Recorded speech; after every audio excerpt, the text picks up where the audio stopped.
জ্ঞান দৰ্শনলৈ আপোনাক স্বাগতম জনাইছোঁ।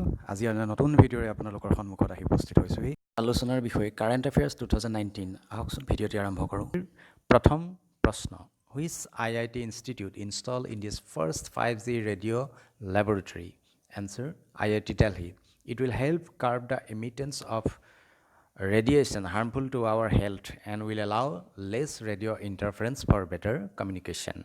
IIT Delhi 5G radio' laboratory স্থাপন কৰিছে, যাৰ জৰিয়তে 3G আৰু 4Gৰ তুলনাত ৰেডিয়েশ্যন কম কৰাত সহায়ক হ'ব আৰু ইয়াৰ জৰিয়তে আমাৰ যিটো কমিউনিকেশ্যন ছিষ্টেম, এই কমিউনিকেশ্যন ছিষ্টেমটো বেছি সুবিধাজনক কৰা যাব। Question number 2. Which navigation satellite was launched by ISRO recently? Answer, IRNSS-1L. It is the 9th satellite in Indian Regional Navigational Satellite System, a series of satellite launched at 11th April 2018. Mission duration 10 years. IRNSS সিৰিজৰ নৱতম satellite হ'ল IRNSS-1L। 10 বছৰৰ বাবে ইয়াক উৎক্ষেপণ কৰা হৈছে। নেভিগেশ্যনৰ সহায় কৰাৰ উদ্দেশ্যে ইয়াক 12 এপ্ৰিল 2018 তাৰিখে উৎক্ষেপণ কৰা হয়। PSLV C-41 ৰকেটে শ্ৰীহৰিকোটাৰ সতীশ ধাৱন স্পেচ চেণ্টাৰৰ পৰা ইয়াক উৎক্ষেপণ কৰা হয়। Question number 3. Which satellite was launched by ISRO on April 1, 2019, along with 28 other satellites for global customers? Your answer is IMISAT, IMISAT. It is designed to provide space-based electronic intelligence. It will help to improve the situational awareness of the India Air Armed Force, as it will provide information and location of enemy radars. IMISAT হ'ল এটা কৃত্ৰিম উপগ্ৰহ। ইয়াক ভাৰতীয় সেনা বাহিনীৰ শত্ৰুৰ অৱস্থান তথা শত্ৰুপক্ষৰ ৰাডাৰৰ সঠিক অৱস্থান নিশ্চিত কৰাৰ উদ্দেশ্যে উৎক্ষেপণ কৰা হৈছে। Question number 4. Name the village in West Imphal district of Manipur which has been tagged as India's first carbon positive settlement. Your answer is Phayang. Phayang is a scheduled-caste village of Shakpa community, and its conservation efforts are mainly linked to the belief that forest is a sacred grove. It is surrounded by 3 dense forested hillocks with fruit trees at center. Phayang হ'ল মণিপুৰৰ এখন জনজাতীয় অধ্যুষিত এখন গাঁও। চাকপা জনগোষ্ঠীৰ লোকসকল এই অঞ্চলত বসবাস কৰে। তেওঁলোকৰ যি স্থানীয় জনবিশ্বাস তাৰ ভিত্তিতেই সেই অঞ্চলৰ অৰণ্যৰ ৰক্ষণাবেক্ষণ সম্ভৱ হৈছে আৰু ইয়াৰ ফলস্বৰূপে তেওঁলোকে লাভ কৰিছে এই বিৰল সন্মান। Question number 5. Who has been chosen as the new chief of US Space Agency NASA? Your answer is Jim Bridenstine. He was nominated by President Donald Trump on September 1, 2017. He is an American politician and the administrator of NASA at present. Jim Bridenstine হ'ল এজন American ৰাজনীতিবিদ আৰু নাছাৰ বৰ্তমানৰ তেখেত এজন administrator. ইয়াৰ পিছৰ question number 6. What is the name given to the most distant star discovered by NASA at a distance of 9 billion light years? Your answer is Icarus. NASA's Hubble Space Telescope discovered the farthest individual star even seen, a blue stellar body, and named as Icarus.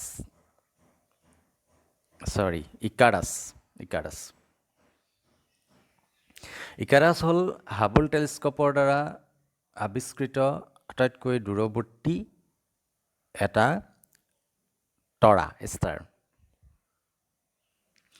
Name the Indian tennis player who has become the most successful doubles player in the history of Davis Cup. Your answer is Leander Paes.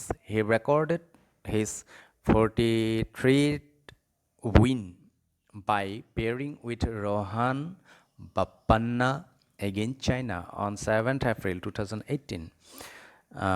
Leander পেজে 43তম তেওঁৰ জীৱনৰ বিজয় সাব্যস্ত কৰে ৰোহানা বাপান্নৰ সৈতে যুটি বান্ধি চীনৰ বিপক্ষে 7 এপ্ৰিল 2018 তাৰিখে।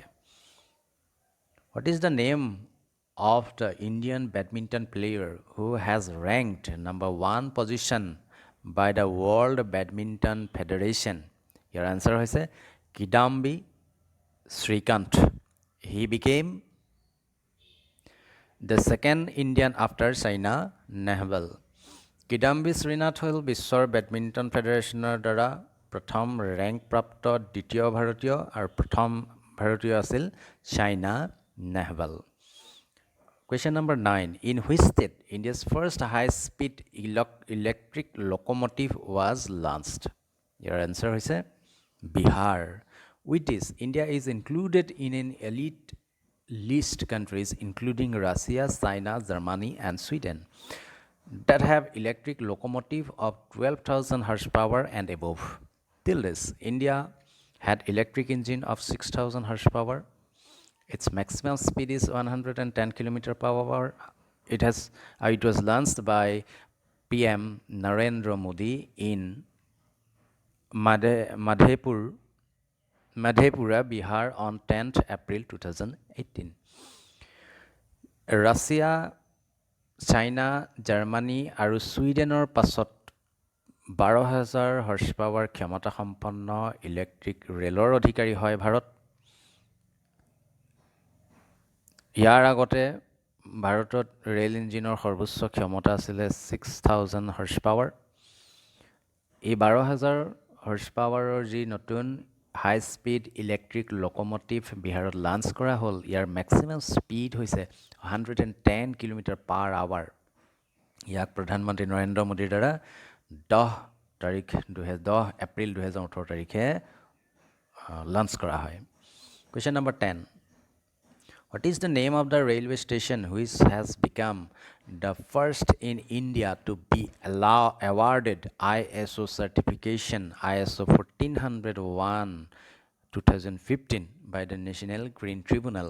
Answer: Guwahati. For implementation of environment and management system by carrying out directives issued by the National Green Tribunal. ISO is defined as International Organization for Standardization.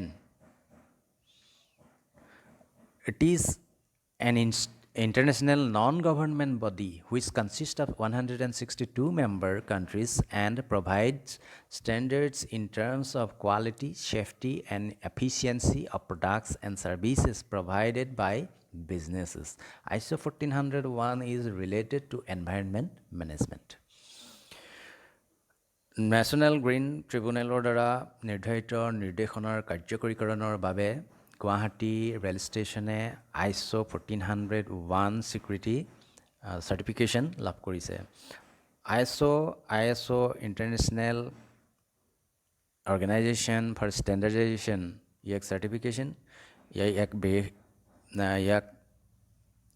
ইয়াক বেচৰকাৰী আন্তঃৰাষ্ট্ৰীয় সংস্থা য'ত 162খন দেশ অন্তৰ্ভুক্ত, যি দ্ৰব্য আৰু সেৱাৰ গুণগত মান,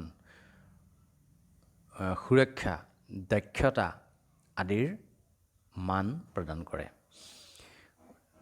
11. Question number 11. What is the name of the President of All Indian Football Federation who has become the first Indian to be elected as the member of FIFA Executive Council for a period of 4 years? Your answer is Praful Patel. Sports administrator and politician Praful Patel. Praful Patel was the vice president of ASEAN Football Confederation of the SAF,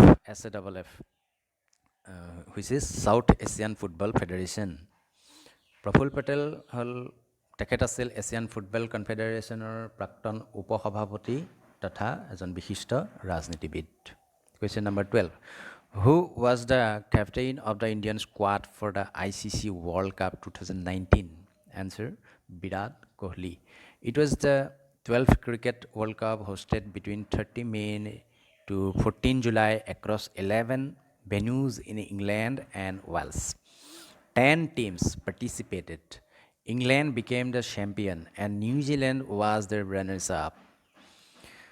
2019 বৰ্ষৰ যি বিশ্বকাপ cricket প্ৰতিযোগিতা ই হ'ল দ্বাদশ বিশ্বকাপ প্ৰতিযোগিতা England আৰু ৱেলছৰ মুঠ 11টা স্থানত এই খেলোৱা হয় এই প্ৰতিযোগিতাত 10টা দলে অংশগ্ৰহণ কৰিছিল ইংলেণ্ড চূড়ান্ত বিজয়ী দল আছিল আৰু নিউজিলেণ্ড আছিল দ্বিতীয় স্থানপ্ৰাপ্ত দল Question number 13 Which subsonic cruise missile was successfully test fired by DRDO on April 15, 2019? Your answer is Nirbhay. It can be launched from multiple platforms and is capable of carrying conventional and nuclear warheads. Nirbhay hol বিভিন্ন প্লেটফৰ্মৰ পৰা উৎক্ষেপণ কৰিব পৰা উৎক্ষেপণাস্ত্ৰ ই সাধাৰণতে সাধাৰণ বোমাৰ লগতে পাৰমাণৱিক বোমা কঢ়িয়াই নিবলৈও সক্ষম Question number 14 What is the rank of India in the World Press Freedom Index?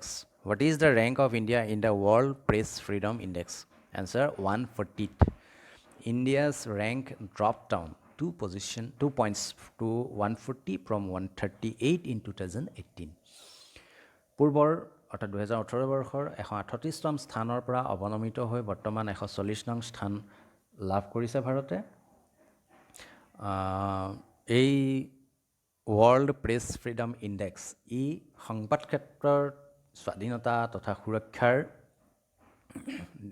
দিশ নিৰ্ধাৰণ কৰে এই নিৰ্দেশকে Which country topped the World Press Freedom Index 2019? Norway. Answer Norway. তৃতীয় বৰ্ষৰ বাবে এই স্থান লাভ কৰিছে সংবাদ ক্ষেত্ৰত বিশ্বৰ আটাইতকৈ সুৰক্ষিত দেশ হিচাপে নৰৱে স্বীকৃতি লাভ কৰিছে বন্ধুসকল আজিলৈ ইমানেই পৰৱৰ্তী সময়ত কেতবোৰ নতুন তথ্যৰে আপোনাৰ কাষলৈ আহি আছো যদি ভিডিঅ'টোৱে আপোনাক উপকৃত কৰিছে তেন্তে ভিডিঅ'টো লাইক কৰিব বন্ধুবৰ্গৰ মাজত শ্বেয়াৰ কৰিব আৰু চেনেলটো ছাবস্ক্ৰাইব কৰিবলৈ নাপাহৰিব ধন্যবাদ